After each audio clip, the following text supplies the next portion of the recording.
Bueno, vamos a presentar el trabajo para la asignatura de Fisiología del Deporte, que consiste en las adaptaciones musculares ante las cargas de alta intensidad.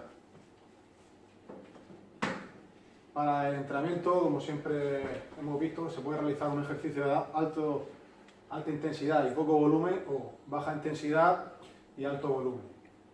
Entonces, uno de los artículos que hemos encontrado de Lausen quiere diferenciar en estos dos métodos y nos propone un método de mejora con el ejercicio intenso como es el HIIT. El ejercicio de alta intensidad, ¿qué nos ofrece? Pues nos ofrece fuentes aeróbicas, fuentes anaeróbicas y la obtención de ATP, como en todo. De 1 a 8 minutos se considera alta intensidad, en deportes como el kayak o el ciclismo, hasta 3.000 metros. ¿Cuándo se pasa de un metabolismo aeróbico a uno anaeróbico? Pues aquí en la tabla podemos ver como a los 600 metros se pasa del aeróbico al anaeróbico. O a los 75 segundos, como decía Gasti. En Oka y Ducheteau afirmaron que se reclutan unidades motoras más rápidas. Pero el entrenamiento de alta intensidad tiene un problema, que es la capacidad limitada para realizarlo, como dijo Vilat en 1999.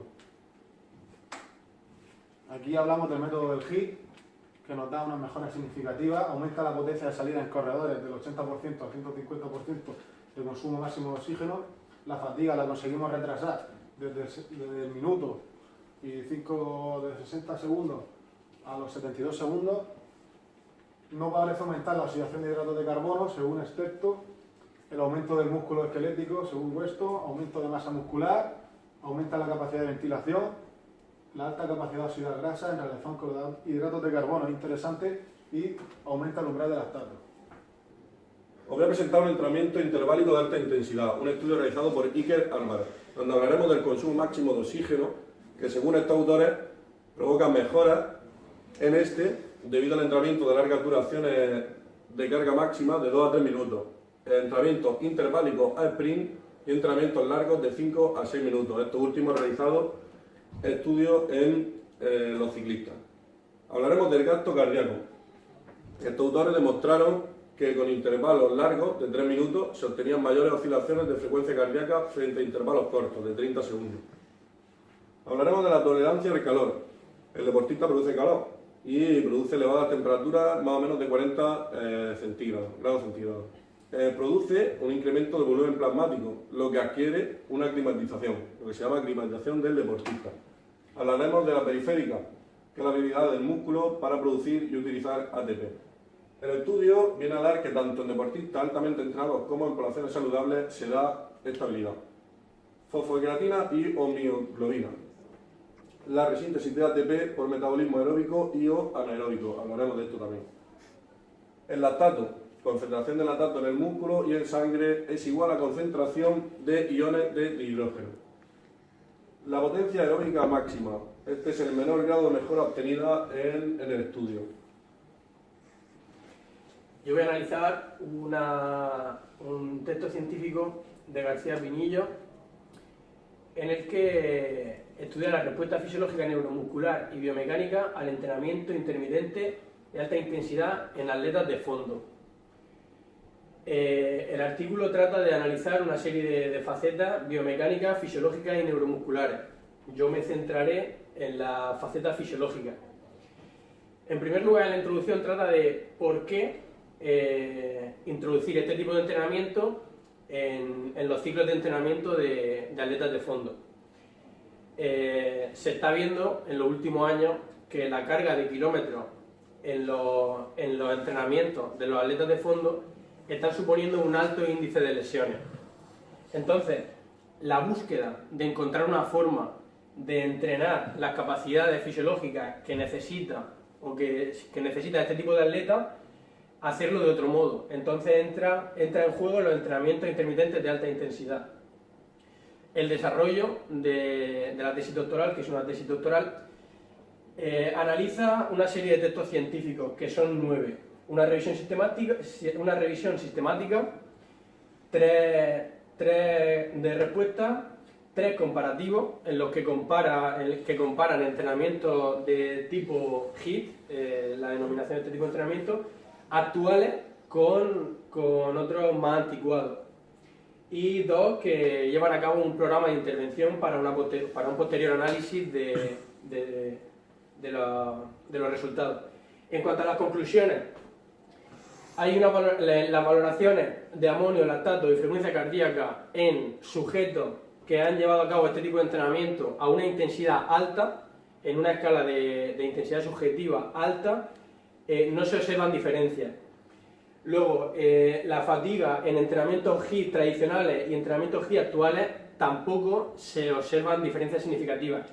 En cuanto a la capacidad de termorregulación, en un estudio en el cual se utiliza un grupo de deportistas entrenados y desentrenados y un grupo de deportistas de mayor edad y mediana edad, los más jóvenes y los más entrenados muestran una capacidad de termorregulación mayor. Mi artículo trata sobre cómo afecta el entrenamiento intermitente de alta intensidad HIIT en deportistas de resistencia.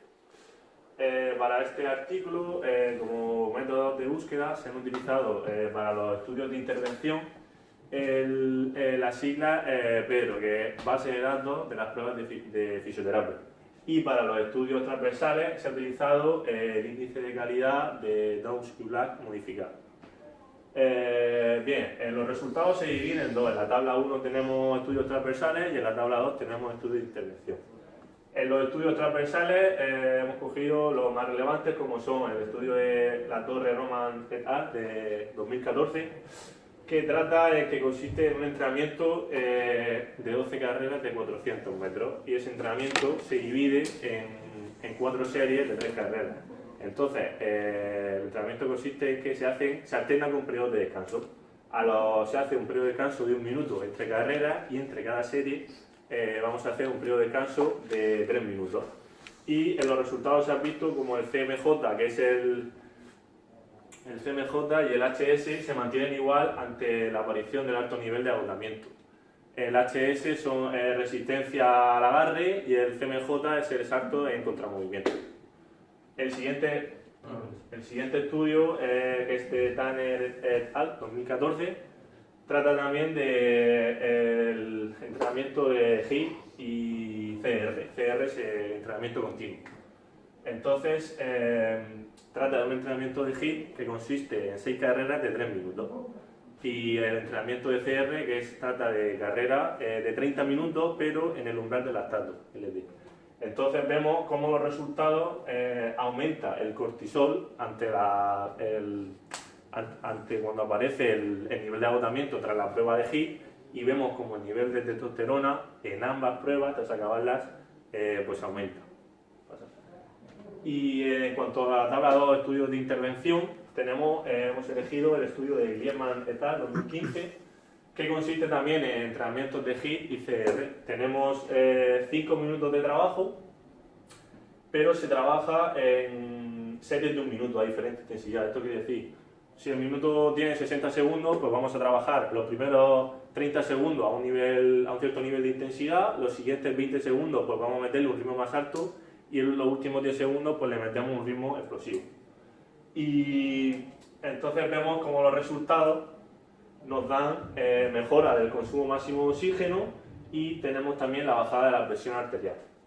Y en cuanto al estudio de Beccioli et al. 2014, tenemos cómo controlamos, también tenemos estudios de HIIT y CR, pero en relación al GET, que es el intercambio de gases.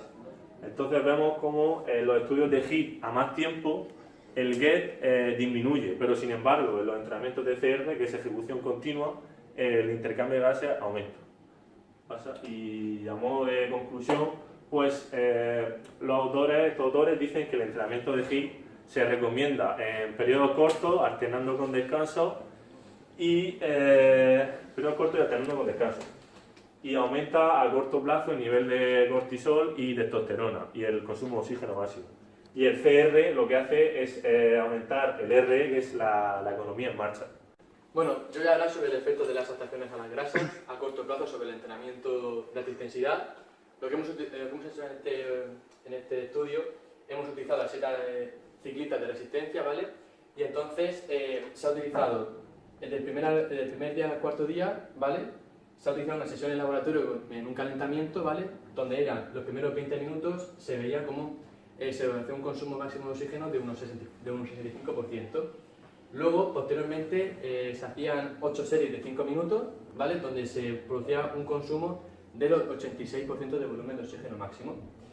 Y en esas series se hace un intervalo de 60 segundos de recuperación, ¿vale? Luego, posteriormente, se ve también la tasa de intercambio respiratorio, era similar en el primer día, tanto en las dietas HIFAD como en HITCHO. Las dietas HIFAD son las que tienen una alta cantidad de grasas y las HITCHO son las que tienen una alta cantidad de hidratos de carbono. Vemos como en estos días, ¿vale? En el cuarto día, la tasa de intercambio respiratorio en las HITCHO disminuye. Y luego también se ha estudiado también el índice de fuerza en las piernas, ¿vale? Que era igual que en el anterior. En los primeros días era igual, tanto con unas dietas HIFAD y HITCHO, pero luego en el cuarto día disminuye la dieta HITCHO, disminuye el índice de fuerza en las piernas. Y pasa. Y por último, pues bueno, los resultados del artículo se han utilizado en un entrenamiento interválico de alta intensidad durante 3 días con la dieta HIFAD. Entonces, lo que se ha podido observar es que estos ejercicios provocan una alta tasa de oxidación de grasa. Y luego, por último, la otra dieta que hemos utilizado, que son las HITCHO, que son las que tienen una alta cantidad de hidratos de carbono, vemos que podemos obtener un mayor esfuerzo percibido. Bueno, finalmente podemos decir que con el entrenamiento interválico de alta intensidad encontramos muchísimas mejoras respecto a otros entrenamientos. Por ejemplo, en las dietas de fondo vemos cómo se reduce la carga de kilómetros a la hora del entrenamiento respecto a la competición posterior. En cualquier atleta se incrementa la mejora del volumen de oxígeno, es decir, el consumo máximo de oxígeno, el incremento de volumen plasmático y una aclimatación del deportista respecto a la tolerancia al calor. ¿Para qué es ideal el HIIT? El HIIT es ideal en ejercicios de 100 a 3000 metros, es decir, en ejercicios de intensidad de 1 a 8 minutos. Conviene combinar los ejercicios de alta intensidad con los ejercicios de alto volumen, hay que decirlo también. No por utilizar el HIIT tenemos que rechazar los ejercicios de alto volumen. Y las dietas con mayor cantidad de grasa y entrenamiento son más beneficiosas que una dieta con alta cantidad de hidratos de carbono.